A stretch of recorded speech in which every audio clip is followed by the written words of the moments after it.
before reaching our destination, always in the midst of the crowd, on account of which and of the ill paved streets we went very slowly. Through the rain and the darkness we got an occasional faint lamplight glimpse of high buildings, churches, and convents. Arrived at length in the midst of torrents of rain. C n got out of the carriage and returned thanks for his reception, giving some ounces to the sergeant for the soldiers. We then entered the house, accompanied by the Mexican officer and by a large party of Spaniards. We found the house very good, especially considering that it had been furnished for us in 8 and 40 hours, and we also found an excellent supper smoking on the table, after doing justice to which we took leave of our friends, and, very tired, prepared for sleep. The servants and luggage arrived late. They had been left with the diligence, under the guardianship of Don Miguel, and it appeared that the robbers had mingled with the crowd, and followed in hopes of plunder, insomuch that he had been obliged to procure two carriages, one for the servants, while into another he put the luggage, mounting in front himself to look out. Tired enough the poor man was, and drenched with rain, and we found that much of this confusion and difficulty, which was chiefly caused by the storm and darkness, would have been avoided had we left Puebla some hours sooner. However, all's well that ends well. I thought of Christmas in merry England, and of our family gatherings in the olden time, and as if one had not travelled enough in the body, began travelling in the mind, away to far different and distant and long gone by scenes, fell asleep at length with my thoughts in Scotland, and wakened in Mexico. By daylight we find our house very pretty, with a large garden adjoining, full of flowers and rose bushes in the courtyard; but being all on the ground floor, it is somewhat damp, and the weather, though beautiful, is so cool in the morning, that carpets, and I sometimes think even a soupcon of fire would not be amiss. The former we shall soon procure, but there are neither chimneys nor grates, and I have no doubt a fire would be disagreeable for more than an hour or so in the morning. The house stands alone, with a large court before it, and opposite to it passes the great stone aqueduct, a magnificent work of the Spaniards, though not more so, probably, than those which supplied the ancient Tenochtitlan with water. Behind it we see nothing but several old houses with trees, so that we seem almost in the country. To the right is one large building, with garden and olive ground, where the English legation formerly lived, a palace in size, since occupied by Santa Anna, and which now belongs to Señor Perez Galvez, a house which we shall be glad to have, if the proprietor will consent to let it. But what most attracts our attention are the curious and picturesque groups of figures which we see from the windows. Men, bronze colour, with nothing but a piece of blanket thrown round them, carrying lightly on their heads earthen basins, precisely the colour of their own skin, so that they look altogether like figures of terra cotta, these basins filled with sweetmeats, or white pyramids of grease (mantequilla); women with rebosos, short petticoats of two colours, generally all in rags, yet with a lace border appearing on their undergarment. No stockings, and dirty white satin shoes, rather shorter than their small brown feet. Gentlemen on horseback with their Mexican sandals and sarapes, lounging léperos, moving bundles of rags, coming to the windows and begging, with a most piteous but false sounding whine, or lying under the arches and lazily inhaling the air and the sunshine, or sitting at the door for hours, basking in the sun or under the shadow of the wall. Indian women, with their tight petticoat of dark stuff and tangled hair, plaited with red ribbon, laying down their baskets to rest, and meanwhile deliberately examining the hair of their copper-coloured offspring. We have enough to engage our attention for the present. Several visitors came early, gentlemen, both Spaniards and Mexicans.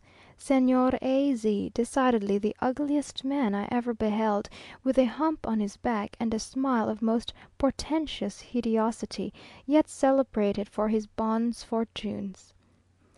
Señor de G a, ex-Minister of the Treasury, extremely witty and agreeable, and with some celebrity as a dramatic writer.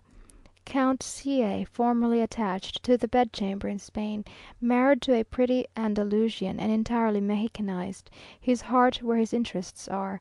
He is very gentlemanlike and distinguished looking, with good manners, and extremely eloquent in conversation.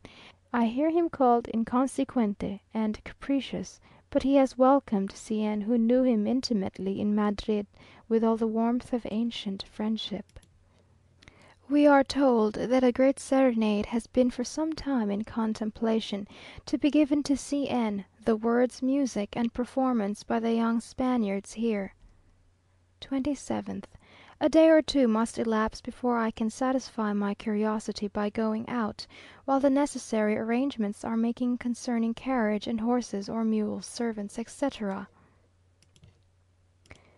Our vehicles from the United States not having yet arrived, nor is it difficult to foresee, even from once passing through the streets, that only the more solid built English carriages will stand the wear and tear of a Mexican life, and that the comparatively flimsy coaches which roll over the well paved streets of New York, will not endure for any length of time.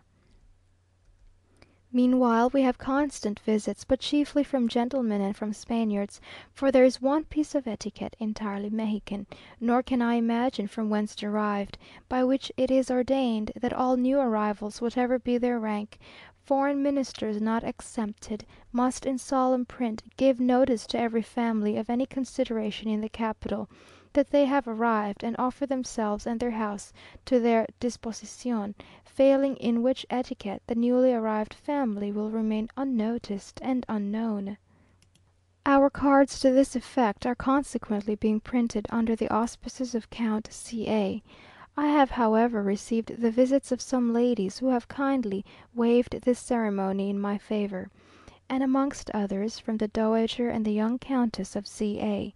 The eldest, a very distinguished woman of great natural talent, one of the true ladies of the old school, of whom not many specimens now remain in Mexico. The other extremely pretty, lively, and amiable, a true Andalusian both in beauty and wit.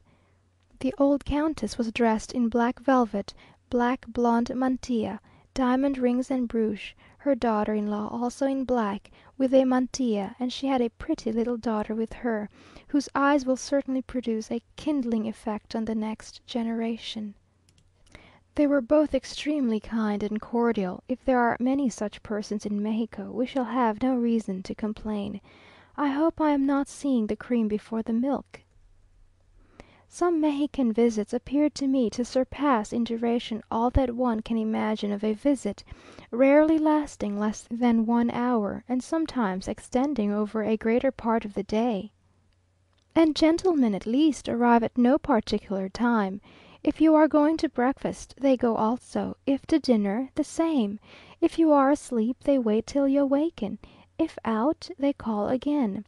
An indifferent sort of man, whose name I did not even hear, arrived yesterday, a little after breakfast, sat still, and walked in to a late dinner with us. These should not be called visits, but visitations, though I trust they do not often occur to that extent. An open house and an open table for your friends, which includes every passing acquaintance, these are merely Spanish habits of hospitality transplanted. Had a visit from Señor and his wife, very civil and obliging people, always agreeing with each other, and with you, and with all the world, almost to the extent of Polonius to Hamlet. Our conversation reminded me of that the whole time they were here. I have just brought from the garden a lapful of pink roses, clove carnations, and sweet peas. Rosetta could not sing here, for June and December will never agree.